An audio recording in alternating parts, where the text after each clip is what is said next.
কলকাতার মতো vibrant city আপনি বিশ্বের কোনো জায়গায় পাবেন না। আর এখানকার সবথেকে যেটা খুব গুরুত্বপূর্ণ সেটা হচ্ছে এখানকার যে লোকজন তারা ছবি তুলতে গিয়ে আমাদের বাধা দেন। 100-র উপরে ছবি আছে আর ব্ল্যাক অ্যান্ড হোয়াইট কালার মিলিয়ে করা হয়েছে। স্ট্রিটটা আমরা ছজনের একই ধরনের জনারে কাজ করছি, কিন্তু ডিফারেন্ট পার্সপেক্টিভে আমরা কাজটা করছি। আর সেটাকে কীভাবে সিঙ্ক্রোনাইজ হয় সেটা একটা এক্সপেরিমেন্ট বলতে পারেন এই এক্সিবিশনটা।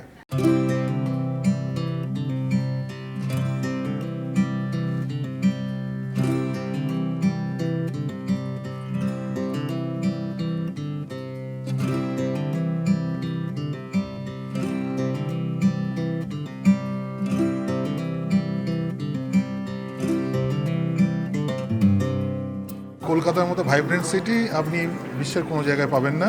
আর এখানকার সবথেকে যেটা খুব গুরুত্বপূর্ণ সেটা হচ্ছে এখানকার যে লোকজন তারা ছবি তুলতে গিয়ে আমাদের বাধা দেয় না, আবার বলে যে আমাদের ছবিগুলো তোলো। তো এটা একটা বিরাট advantage for street photographer like us. তো এটা খুবই একটা অ্যাপ্রোপ্রিয়েট জায়গা যেখানে আমরা এই ছজনের কাজ তুলে ধরেছি।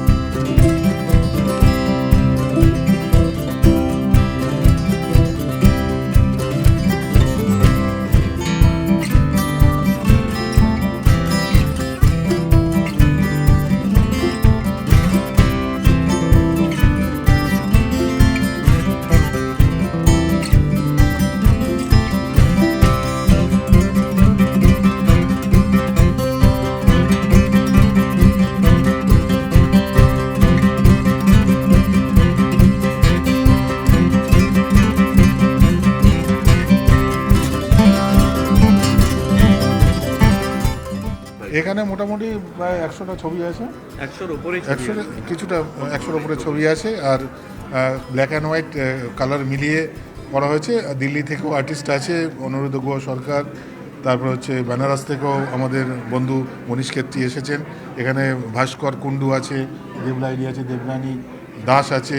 তো এই ছজন মিলে আমাদের একটা মানে স্ট্রিটটা আমরা ছজনের একই ধরনের জনারে কাজ করছি, কিন্তু ডিফারেন্ট পার্সপেক্টিভে আমরা কাজটা করছি। আর সেটাকে কীভাবে সিঙ্ক্রোনাইজ হয় সেটা একটা এক্সপেরিমেন্ট বলতে পারেন এই এক্সিবিশনটা।